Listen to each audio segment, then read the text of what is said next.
Estar con ustedes, estimado Arturo Cervantes, colega en la Secretaría de Salud. Los saludo a todos, un gusto estar con Anacebi, con la Universidad Anáhuac. Pues en efecto, creo que hay que empezar por lo básico. Estamos en un diálogo entre muchos especialistas, quienes están aquí conocen a profundidad, pero sin abusar de ustedes, sí quisiera iniciar con un par de elementos muy básicos, pero que creo que tendríamos que destacar. Tres, básicamente. El primero es lo que se aprobó en el Senado, en la Cámara de Diputados, que está por publicarse, como ya decía Salvador Saavedra. Es una ley nueva, es una ley general, es una ley de avanzada, probablemente la mejor en su materia en Latinoamérica y una de los mejores ordenamientos de su tipo a nivel mundial. Segundo, creo que sí es de destacar que en este espacio en particular, en esta discusión, en un país altamente polarizado, se logró un consenso. Y creo importante destacarlo porque, primero, es una legislación que nace en gran medida con un esfuerzo de mucho tiempo de organizaciones de la sociedad civil, que encuentra asidero en el legislativo y donde va logrando la construcción de consensos en un tema que no es inocuo. Y esto lo quiero resaltar, vaya, lograr los consensos para que se aprobara por unanimidad requirió que muchos de los involucrados cedieran un poco para encontrar los comunes denominadores. Esto creo, insisto, en la época que vive nuestro país, destacar el lograr consensos en donde las partes involucradas sabemos que tenemos que dejar ir algo en favor de una construcción mayor, me parece que es realmente destacable. Porque, por supuesto, los estados y municipios en muchos sentidos sentían que una ley general podía invadir sus propias funciones. Y esto es un asunto no menor, porque hay sectores involucrados, desde las automotrices, las aseguradoras, los autotransportistas, transporte de carga, transporte público, empresas de repartición de bienes, clubes de motociclistas, las organizaciones de la sociedad civil en defensa del peatón, del ciclista. Es decir, un gran número de actores, de actoras involucrados, que todos querían el máximo, pero que para lograr un buen conjunto, todos tuvieron que ceder algo en favor de los intereses del otro, y así se logró el consenso. Esto me parece en serio bien destacable y no quería dejar de puntualizarlo. Tercero y último, y ya para entrar sobre la presentación, esta ley trae dos aspectos fundamentales. El primero, el tema de movilidad y cómo empezamos a desglosar, a aterrizar el derecho a la movilidad y que se vaya convirtiendo de una buena idea, de un buen deseo inspirado en la Constitución, a realmente un derecho practicable, un derecho exigible, porque los nuevos derechos, ¿no? Los derechos modernos, los derechos que hoy discutimos como lo son el derecho a la ciudad, el derecho al aire limpio y el derecho a la movilidad, no necesariamente están en el colectivo como las aspiraciones primarias, o más bien como lo son otros derechos. pero la movilidad se tiene que entender como transversal y fundamental para el ejercicio efectivo de otros derechos humanos. Vaya, para que una niña o un niño se eduque y reciba su derecho a la educación, pues van a necesitar llegar a la escuela. Para que un paciente pueda recibir su derecho a la salud, a la protección a la salud, pues va a necesitar llegar a la unidad médica, al hospital, para que cualquiera de nosotros pueda trabajar y ejercer ese derecho, nos vamos a tener que mover a nuestro lugar de trabajo. Entender el ejercicio del derecho a la movilidad como cosustancial para el ejercicio efectivo de otros derechos es algo que esta ley empieza a desgranar en instrumentos prácticos para su ejercicio efectivo. Y el otro tema, el que, por ejemplo, a la Alianza Nacional más le ocupa, el tema de la seguridad vial, el cómo reducir esos 44 fallecimientos todos los días por siniestros, por hechos viales, es un tema fundamental. Y una pieza relevantísima en ello es tener un marco general para nuestro país que ya no esté al contentillo de cada reglamento de tránsito o cada entidad. Y en ese sentido hay temas muy relevantes como pueden ser los máximos de velocidad, la obligatoriedad de la alcoholimetría, la obligatoriedad del casco en las motocicletas, la obligación de examen teórico y práctico para toda licencia de manejo de todo vehículo automotor, la obligación de sujeción de sillas de ruedas en el transporte público y un largo etcétera que pone de manifiesto ya un piso mínimo de aplicación obligatoria para todo el territorio nacional. Me parecen esos 3 puntos relevantísimos a destacar y si ustedes me lo permiten, iré en los siguientes minutos a tratar de hacer esta presentación. No sé si alguien me puede decir si ya se ve o... Sí se ve. Taide, ¿tú me la estás haciendo favor de pasar? Ponla de pantalla completa, please. Sí, aquí está. Ok, muchas gracias. Bueno, la siguiente, por favor. Voy. Listo. ¿La ven? Sí, yo Perfecto. sí le estoy viendo, pero no sé los demás. Sí, gracias. Muy bien. La Ley General de Movilidad, yo diría 3 aspectos que quisiera compartir hoy. Un instrumento guía de la propia movilidad a través, ya lo trataba de mencionar, de un enfoque sistémico. Segundo, los mecanismos de coordinación, información y participación ciudadana que me parecen relevantes a destacar. Y pues como ya lo decía, es una punta de lanza en Latinoamérica, pero déjenme ir ya sobre algunos aspectos más a detalle. Por favor, Tai, de la que sigue.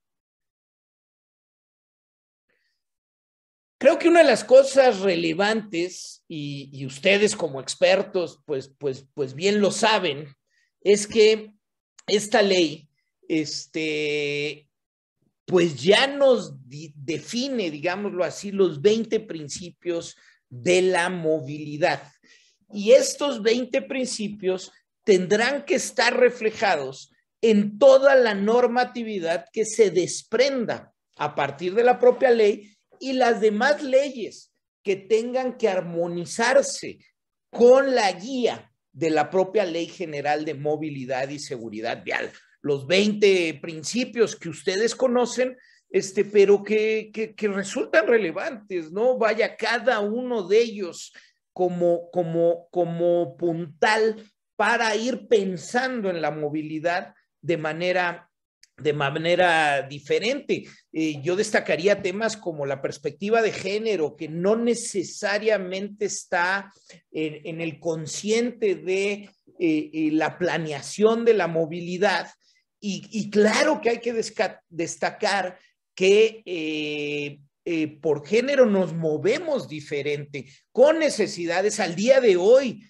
diferentes, y tenemos que reflejar esas diferencias en la seguridad, en las posibilidades, en la efectividad de que la movilidad se pueda dar de manera efectiva. La resiliencia, por supuesto, ya no es nada más una frase de moda. Tenemos que aprender a poder salir en los cambios, a poder movernos con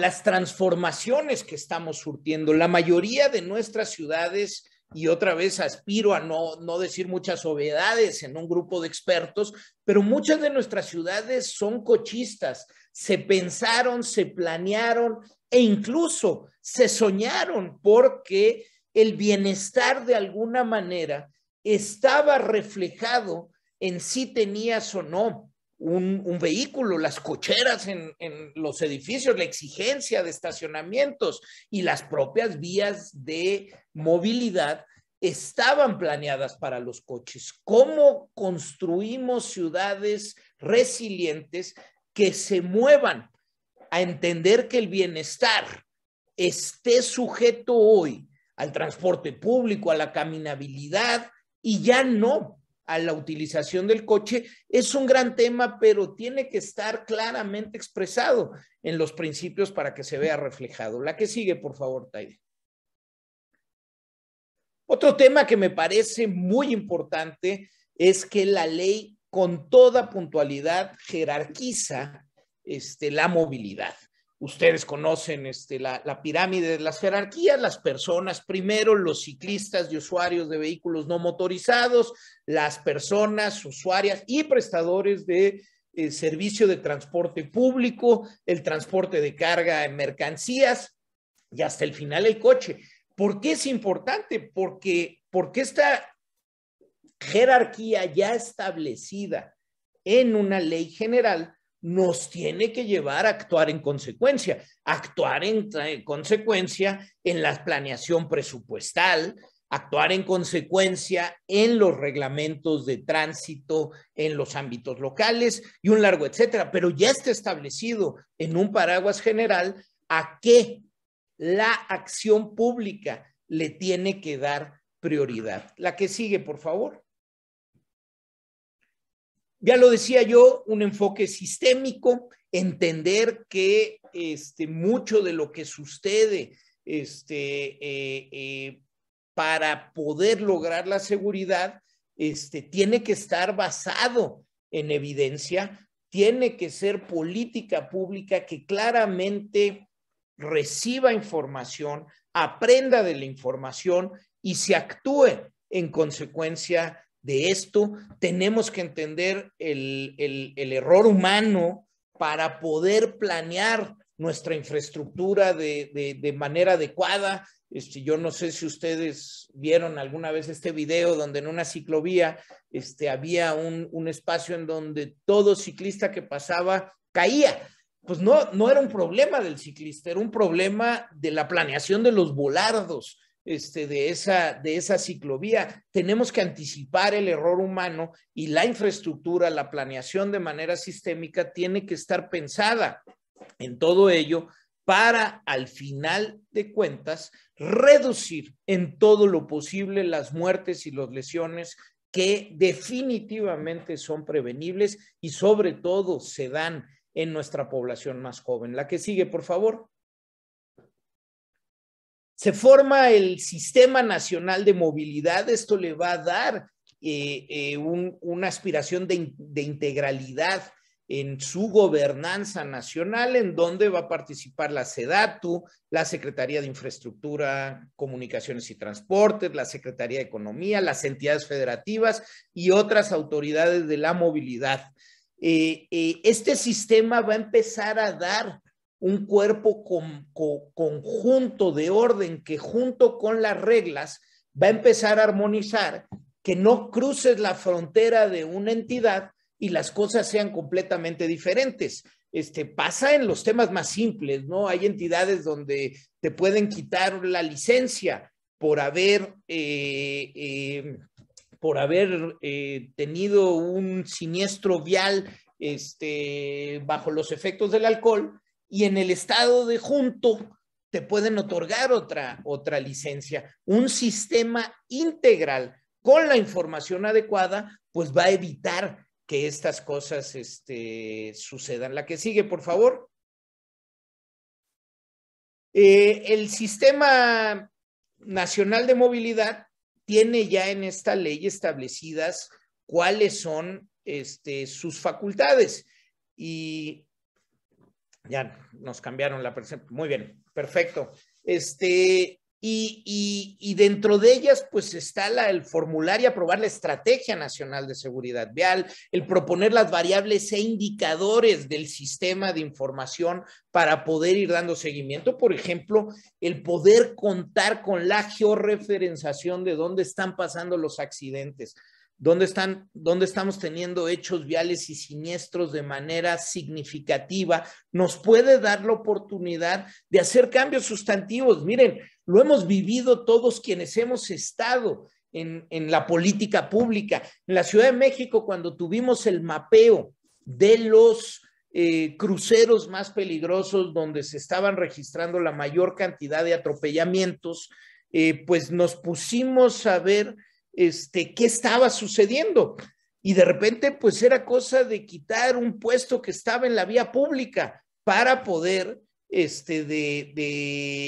para que el peatón pudiera voltear a ver a ambos lados, y con eso resolvías el 50% de los problemas. La que sigue, por favor. Una cosa que bien importante, y ya tengo un par de minutos para terminar, es la armonización de nuestras leyes, nuestras normas vigentes. El segundo transitorio de la ley establece un plazo de 180 días, y ahí el Congreso de la Unión y las legislaturas en las entidades van a tener que armonizar lo propio. El Congreso de la Unión, la que sigue, pues vamos a tener que armonizar otras leyes. Por ejemplo, las leyes que tienen que ver con el transporte y el autotransporte en carreteras, las leyes de desarrollo urbano. Desde lo nacional lo vamos a tener que ver. En el caso de las entidades federativas, si ya existe una ley de movilidad, pues hay que armonizarla de acuerdo a la ley general. Si no existe una ley de movilidad, es probable que en una entidad exista, por ejemplo, una ley de transporte. Sería conveniente que se armonizara a una ley de movilidad.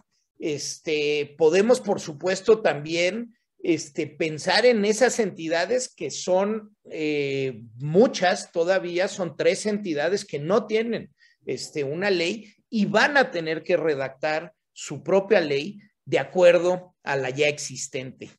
La que sigue, por favor. En lo federal, como ya les decía, hay muchas de las leyes que vamos a tener que empezar a trabajar, en donde el glosario de la Ley General de Movilidad pues va a ser fundamental, porque va a estar homogéneo ya en todas las demás leyes generales que involucran a la movilidad y a la seguridad vial. La que sigue, por favor. La que sigue. Quiero concluir nada más, Salvador, con un comentario final. El pasar de una buena ley a que esto sea una realidad es bien complejo. Quienes hemos estado en la acción de la política pública sabemos que la magia de esta está en la implementación. Tiene que venir toda esta armonización con las leyes locales, con los reglamentos de tránsito, con los planes de desarrollo urbano, pero también tiene que venir de los ejecutivos estatales y los ejecutivos municipales una verdadera integración al sistema. Tiene que venir desde lo federal la presupuestación necesaria para que esto se haga una realidad. Sabemos bien que sin recursos pues los buenos deseos pues quedan realmente en eso, en buenos deseos. Le tenemos que poner recursos para la infraestructura, para la creación de organismos que hagan esto una realidad, y tenemos que pasar con toda efectividad de la idea a la práctica para ejercer el derecho a la movilidad y para que no se pierda una sola vida más. Les agradezco mucho la oportunidad y quedo a sus órdenes.